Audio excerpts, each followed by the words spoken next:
अगर हम इंडिया के प्राइम मिनिस्टर नरेंद्र मोदी की बात करें तो वो दुनिया के बेहतरीन लीडर माने जाते हैं।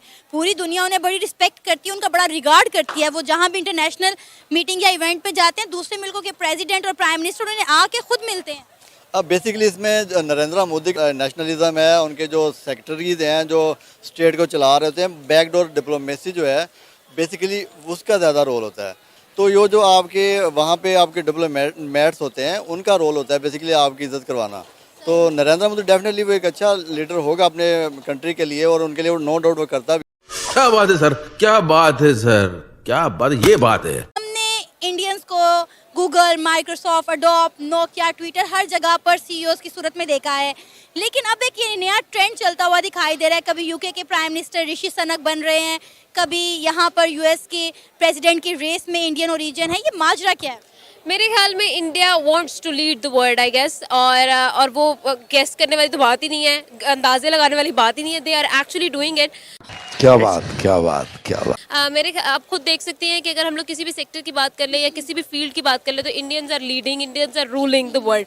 अगर आप खुद देख लेते हैं, आपने खुद ही बताया, आईटी की फील्ड में, मेडिकल की फील्ड में, एजुकेशन में आईआईटी जो है वो दुनिया में उनका नाम है। इवन कि यहाँ के भी आईटी बच्चों को पूछ लेना तो वो कहते हैं यार आईआईटी का अपना ही लेवल है, यू नो। तो उनकी एजुकेशन में, उनकी इवन कि उनकी पॉलिटिक्स के अंदर भी ना वो क्या कहते हैं, एक क्रेज़ है, एक वो एक चार्म है। उन लोगों ने अपना एक स्टैंडर्ड क्रिएट कर लिया। जलवा है हमारा। जो है वो जाके अपनी कंट्री को बड़ा प्राउड फील करवाते हैं। अपनी कंट्री को जो है वो इंटरनेशनल लेवल पर जाकर ये बताते हैं कि भाई हम जो है इंडियन है और हमारा ताल्लुक इंडियन ओरिजिन से है। हम हिंदुस्तान में पैदा हुए थे या हमारा खानदान हिंदुस्तान से, हमारा ताल्लुक हिंदुस्तान से है। लेकिन यहाँ से पाकिस्तानी की आउट ऑफ कंट्री चला जाए, उसे बताते हुए शर्म आती है कि मैं पाकिस्तान से आया हूँ। देखिए मैम, इसकी सबसे मेन वजह मैं आपको बताऊंगा हमारी तालीम, हमारा निज़ाम तालीम। हमारा निज़ाम तालीम हमें सिर्फ एक नौकर बनने की हमें देता है। जब मैडम किसी मुल्क में जब नौकरी का तालीम का हसूल सिर्फ नौकरी करना हो जाए तो वहाँ पे सिर्फ रहनुमा नहीं पैदा होते, सिर्फ नौकर ही पैदा होते हैं। गजब बेइज्जती है। और इंडिया को देख ले, वो दुनिया पर हुकूमत कर रहे हैं।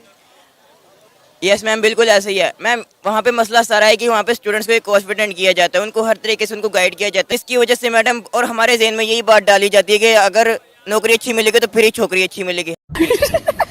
मैं मेरे नज़दीक ये बात गलत है। अजय बंगा के बारे में क्या कहना चाहेंगे? वर्ल्ड बैंक का नया सीईओ बना जाए।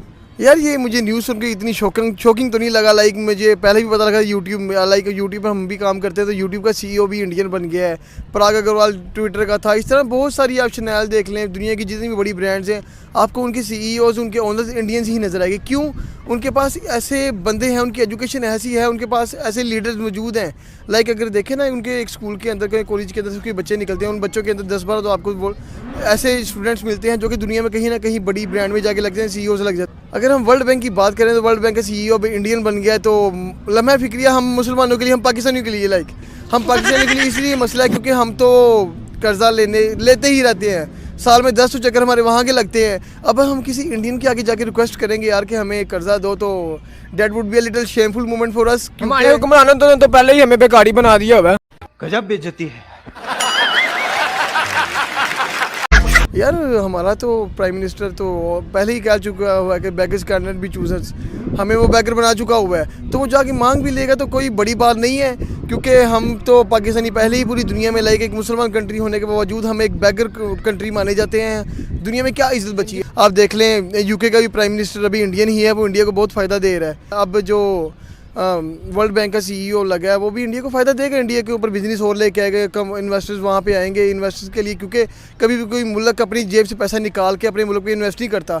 हमेशा वो कर्जा लेके फिर इन्वेस्ट करता है, उसका जो फ़ायदा होता है खुद रखता है, बाकी मुल्क को वापस करी जाता है। तो इंडिया को बहुत फ़ायदा होने वाला है आने वाले वक्त में भी। अगर आप वर्ल्ड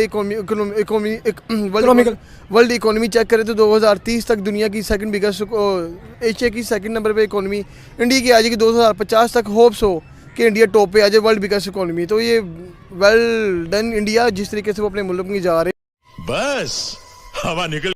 पता है कि यूएस में इस वक्त इलेक्शंस चल रहे हैं और यूएस के जो प्रेसिडेंट हैं उनकी दौड़ में 2 इंडियन ओरिजिन शामिल हैं, एक निकी और एक विवेक।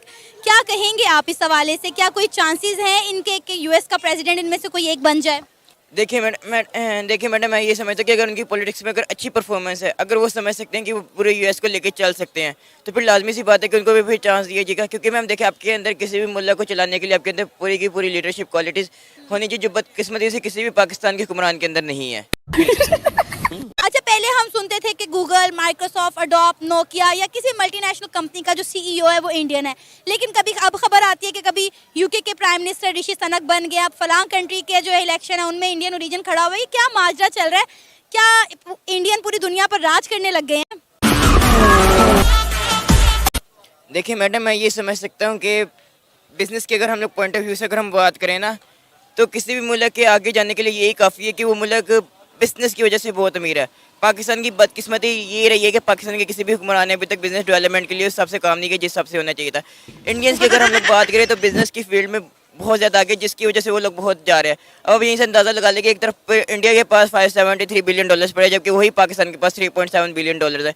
तो मैं ये समझ सकता हूँ कि इंडिया के शायद आगे जाने की यही वजह है कि वो तरक्की में तेज़ी से इजाफा कर रहे हैं। लेंगे यार, आने वाले वक्तों में आप इंडिया का क्या फ्यूचर देख रहे हैं? यार इंडिया का फ्यूचर मुझे नज़र आ रहा है, देख लेना, अगर इंडिया पाकिस्तान के साथ मिलके फ़ायदा करे तो हमें भी थोड़ा फ़ायदा हो जाएगा। तो उनका फ्यूचर मुझे यही नज़र आ रहा है कि पाकिस्तान से दोस्ती कर लो। मस्त जोक मारा। उनका फ्यूचर तो मुझे ब्राइट ही नज़र आ रहा है, पाकिस्तान से दोस्ती हो जाएगी, हमारा भी कुछ भला हो जाएगा, कुछ नहीं काफ़ी भला हो जाएगा, क्योंकि दोनों की ट्रेड आपस में खुलेगी, पाकिस्तान में गाड़ियाँ सस्ती मिलेंगी और बिजली भी सस्ती होगी। वेल उनका तो फ्यूचर ब्राइट ही है यार, हम उन पे क्या बात करें, अगर उन पे बात शुरू कर दी तो यहाँ पे रात हो जाएगी। आपको नहीं लगता कि इंडिया जो है वो अपने मफाद के लिए करेगा इमदाद? आपके ख्याल में इंडिया को हमसे क्या मफाद होगा? आप खुद देखिए, वो India is the 5th largest economy in the whole world. वो पाकिस्तान के साथ क्या ही मफाद ले लेगा? आप खुद सोचें। तो अब आप खुद से देखिएगा ना, 75 ईयर्स हो चुके हैं और हम लोग स्टिल वही ग्रजेस, वही जो सॉरोज और टेंशन जो स्ट्रेस जो है वो अपने दिलों में बिठा के, ना सिर्फ अक्रॉस द बॉर्डर बल्कि आवाम के दिलों में भी वही चीज़ है। एकदम इन्होंने वक्त बदल दिया, जज्बात बदल दिए, जिंदगी।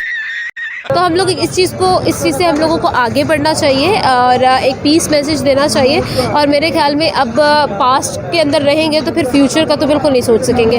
तो just live in the present, और जो आप लोग कर रहे हो उससे आपको प्रोडक्टिविटी कितनी आ रही है ये आपको देखना चाहिए। मदद इमदाद लेने के बाद श्रीलंका जैसा हाल ना कर दें इंडिया हमारा।